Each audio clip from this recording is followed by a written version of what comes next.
hay una gran polémica en torno a lo que está sucediendo con Petróleos Mexicanos y este derrame en la plataforma Ekbalam.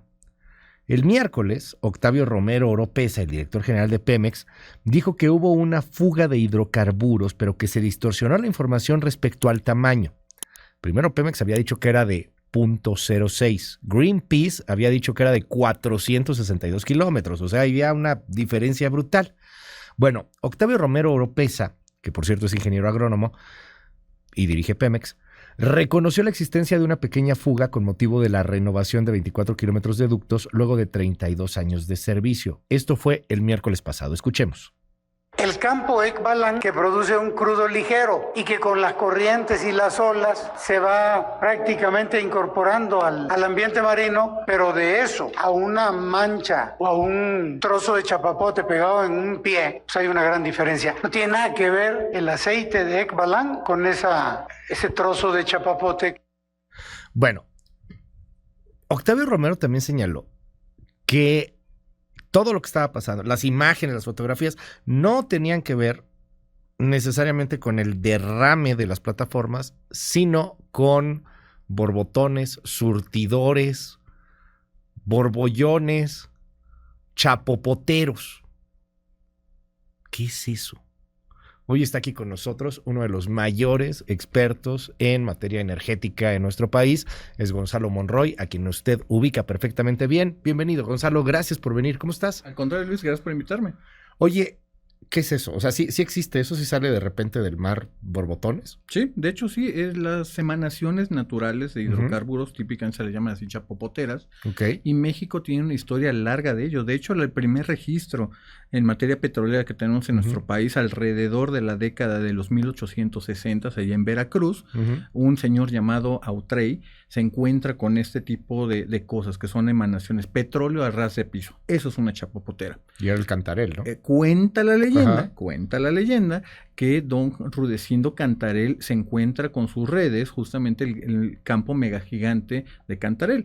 Así que sí hay de ese tipo de experiencias. Ahora, la realidad es de que es muy curioso, yo lo pondré incluso de esa forma, que después de que estamos viendo este derrame, un derrame que Pemex ha tratado primero de ocultar y después de minimizar, y ahorita cabe recordar que esta no es la primera vez que Pemex, al menos en este sexenio, ha tratado de minimizar accidentes y fugas.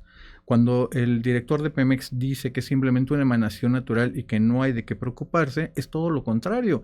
Nos está diciendo que hay petróleo que está saliendo y que Pemex no ha encontrado y que la naturaleza está haciendo su trabajo. Y eso es muy importante para entender que la producción petrolera está prácticamente estancada.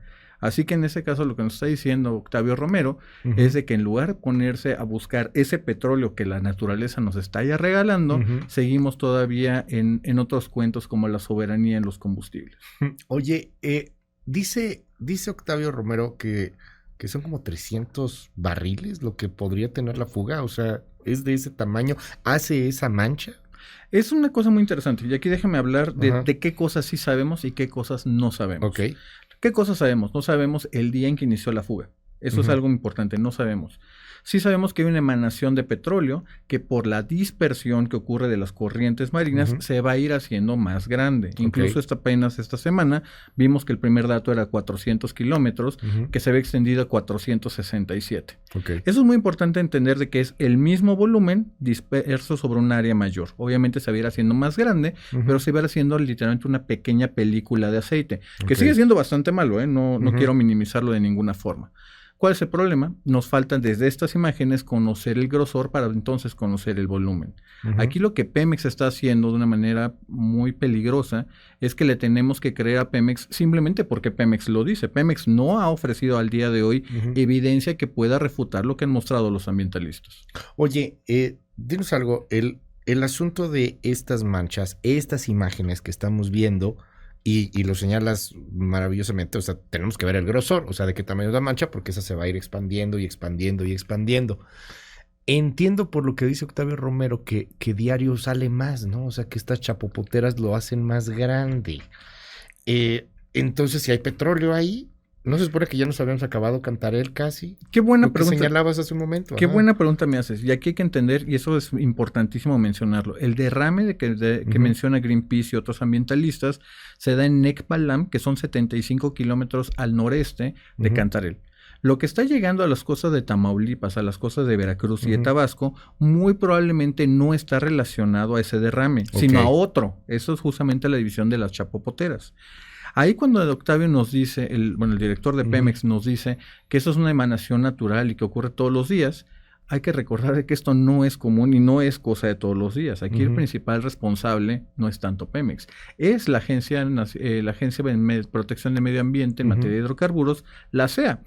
Que la CEA ha dicho Pemex, sí me informó, pero de nuevo no hay ningún memorándum, obviamente no sabemos si fue a la fecha o posfechado, que pueda avalar de que se dieron esos informes. Tampoco la coordinación con la Secretaría de Marina, que es responsable obviamente de la protección de nuestro manto continental.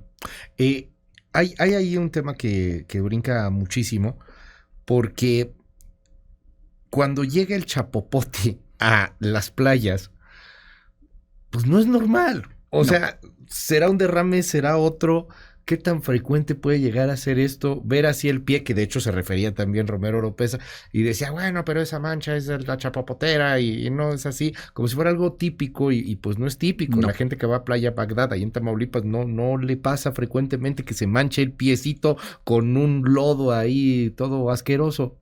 Es por otro derrame, probablemente. Es muy probable que ese sea el caso, y aquí hay que entenderlo muy claramente. El propio director de Pemex, cuando muestra o intenta refutar esas imágenes que hemos visto en redes sociales, termina dándonos incluso una pista de por dónde puede ser el derrame. Ese petróleo es demasiado pesado. No es el petróleo típico que alcanzas a ver en la parte del sur de Veracruz, Tabasco. Eso se parece más al crudo Altamira, que es un crudo extrapesado que es muy similar al chapopote precisamente, y dada la localización y las corrientes marinas que sí conocemos, es muy probable que se haya extendido desde la zona sur de Tamaulipas hacia la zona más baja de Veracruz y de Tabasco. Eso es importante porque nos abre una pregunta más complicada. ¿Cuántos de estos derrames está teniendo Pemex que no está informando? Aquí no fue Pemex el que salió a decir a la opinión pública, estoy teniendo este problema y lo estoy resolviendo. Fue hasta que vino la denuncia de los ambientalistas y de otras organizaciones que Pemex finalmente tuvo que salir a informar, se vio obligado a hacerlo para responder a esta crisis de comunicación que tenía. ¿Qué tanto daño ecológico genera? Sé que es muy difícil con la información que tenemos porque hay más cosas que no sabemos de las que sabemos. Pero tomando algún ejemplo de cosas que han pasado, platicábamos hace algunos días, Gonzalo, y nos decías grandes derrames y grandes tragedias. Esto a lo mejor no califica como un gran derrame, pero sí hay un daño ecológico. Todo termina por contaminar a final de cuentas, todo tiene un impacto ecológico. Esto que está sucediendo con estos derrames, ¿de qué podríamos estar hablando? ¿De qué daños estaríamos hablando? Como muy bien lo apuntas, y es donde hay que empezar, no se puede cuantificar con certeza, pero sí te podemos platicar de cuáles son los daños que ocurren en los diversos ecosistemas. Obviamente estas manchas de petróleo van dañando tanto la flora, la fauna y obviamente la vida marina. Puede hacer una afectación de corales, puede hacer una devastación total, como puede ser en el caso de Veracruz, de los corales que ahora están tan en disputa por los ambientalistas también sobre el gasoducto. Aquí hay un elemento que hay que entender. Por desgracia esto no es muy común, pero es recurrente en Pemex. Uno de los más grandes derrames petroleros que ha tenido la humanidad lo tiene Pemex, cuando fue el accidente del Ixtoc 1 en 1979. Ahí se perdieron más de 3 millones de barriles, fue un pozo que estaba fuera de control por cerca de 9 meses. Ahí la mancha de petróleo llegó desde Campeche hasta las costas de Luisiana y de Texas. Incluso yo te diré que buena parte de los ecosistemas de las costas de Tamaulipas todavía el día de hoy, casi 40 años después, más de 40 años después, no se han recuperado. Así que obviamente esta afectación, se tienen que hacer todos los trabajos de limpieza. Son situaciones de riesgo, pero que se tienen que manejar. Y pasa en todo el mundo, llega a suceder por desgracia. Cuando dices no se han recuperado, ¿a qué te refieres? A que son daños irreversibles. Son daños irreversibles. Cuando se llega a esa mancha de petróleo en ecosistemas frágiles, llámese un manglar, llámese un coral, muchas veces termina siendo una devastación que tiene que cortarse de tajo y no se recupera precisamente. Una percepción de cómo veías antes la playa, cómo la ves después, qué podías pescar antes, qué podías pescar después, sí se marca, o sea, sí marca el día a día, ni siquiera estamos hablando de mar abierto, en donde a lo mejor dañaste una parte que pues que nadie se vio, no la ves, o sea, sí permea en la vida de las personas. Totalmente, hay que, por ejemplo, que salgan los pescadores a buscar justamente su sustento en la pesca mar abierto, se van a encontrar que los cardúmenes ya no están, o peor, que te vas a encontrar peces que ya vienen con ese crudo, con ese aceite, y no es fácil ni siquiera limpiarlos. Hemos visto, y son muy típicas las fotografías que vemos a las gaviotas, o vemos incluso hasta delfines, ha llegado a ocurrir manchados de petróleo, y es una tragedia, hay que mencionarlo como tal. Oye, dime, va avanzando la Mancha. Aquí, pues, tenemos otros datos, vivimos en el mundo de lo que quieras, 4T, ok, no es cierto, borbotones, surtido, órale. Pero ¿qué pasa cuando llega a Estados Unidos? ¿Qué pasa cuando llega a otro país? Particularmente a Estados Unidos. Ahí vamos a tener varias cosas. La primera es entender de dónde y quién es responsable. Obviamente, si es una emanación natural como argumenta Pemex, pues no hay prácticamente a quien echarle la culpa. Sí podríamos entonces hablar de un reclamo en términos de las autoridades de que no están previniendo que llegase o que se extendiese esto. O sea, es una cosa de que tú no eres responsable de la emanación, pero sí eres responsable de no mitigarla y afectar a tu vecino, ¿no? Eso es lo más importante. La segunda es determinar qué ocurrió y cómo ocurrió. Porque si de pronto podemos acudir de que es una responsabilidad del operador, que es Pemex, por una falta de negligencia, falta de mantenimiento o diferentes causas, obviamente eso sería que Pemex sería responsable. ¿Qué es lo más probable que llegase a ocurrir? México y Pemex tendrán que invocar inmunidad soberana para poder evitar ser demandados en los Estados Unidos, que por desgracia tenemos antecedentes. Eso fue exactamente lo que invocó México bajo el presidente López Portillo para evitar ser demandado en Texas y Luisiana. Y lo podemos volver a invocar. Es muy posible, es parte del derecho internacional y es posible que sí llegase a ser el caso. No parece ser que lleguemos hasta allá, todavía falta mucho. Cuando llegue la Mancha, si es que se acerca hacia la parte norte, porque parece ser que la Mancha se está empezando a ir más hacia la parte de Campeche, Yucatán y Cuba. Me parece que se extiende hacia allá y al menos la corriente marina indica que va hacia ese lado, no tanto hacia los Estados Unidos. Pero tendremos que estar en coordinación con los tres países precisamente por el ecosistema. Porque no es mala onda ni quiero sonar políticamente incorrecto, aunque nunca lo logro porque siempre termino sonando políticamente incorrecto. Pero saludos a los amigos en Tamaulipas, no es lo mismo la playa Bagdad que llegue a costas gringas, ¿no? O sea, que tengas un piecito lleno de chapopote allá podría generar algo más fuerte, una demanda con un gobierno Biden, por ejemplo, tan metido en el asunto ecológico y con otra cultura ya muy distinta a los 70s. O sea, sí nos podemos tener una bronca internacional.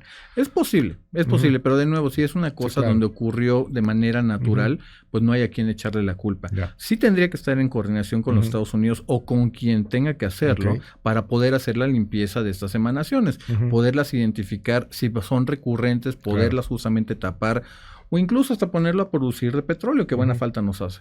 Oye, finalmente yo quiero preguntarte, ¿cómo ves el asunto financiero, este tema que se ha venido dando en los últimos días en torno a la responsabilidad de Hacienda sobre Pemex? Hay muchos comentarios en la prensa económica, en la prensa financiera, diciendo pues es que ya es un zombie Pemex, a final de cuentas lo estamos haciendo vivir a fuerzas. Sí. Fíjate, es una conversación muy interesante y de hecho hace unos minutitos ponía un tuit al respecto. Y yo soy de la opinión, y es no una opinión que no es políticamente correcta, de que las finanzas mexicanas que tanto han costado, porque han costado vidas a través del austericidio, sí podrían llegar a aguantar, literalmente tomar la deuda de Pemex, hacer el Pemex Proa y meterlo a las finanzas públicas.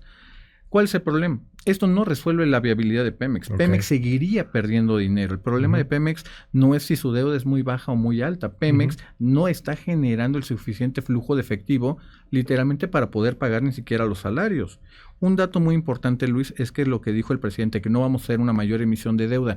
Sí se está haciendo emisión de deuda, principalmente para refinanciar. El gran efecto de haber perdido el grado de inversión es que mientras antes emitíamos deuda a un 2.4%, como ocurrió en noviembre de 2018, hoy estamos emitiendo deuda, como ocurrió en febrero del 2023, a más de 11.25 en dólares. Estamos hablando de 3 veces más la tasa. Yo te diría, si lo hacemos con un explícito apoyo del soberano, del gobierno federal, ese spread probablemente bajaría, pero sí vamos a terminar contaminando la deuda, en este caso del soberano mexicano. Gonzalo Monroy, gracias por estar con nosotros aquí en este espacio. Muy buenos días y te seguimos en tus redes. Por supuesto, allí en Twitter como G Monroy Energy, también ahí en TikTok como Go Monroy. TikTok se pone bueno porque además el señor les responde, se arma el debate. Gracias, Gonzalo. Claro que sí, Luis, un gusto.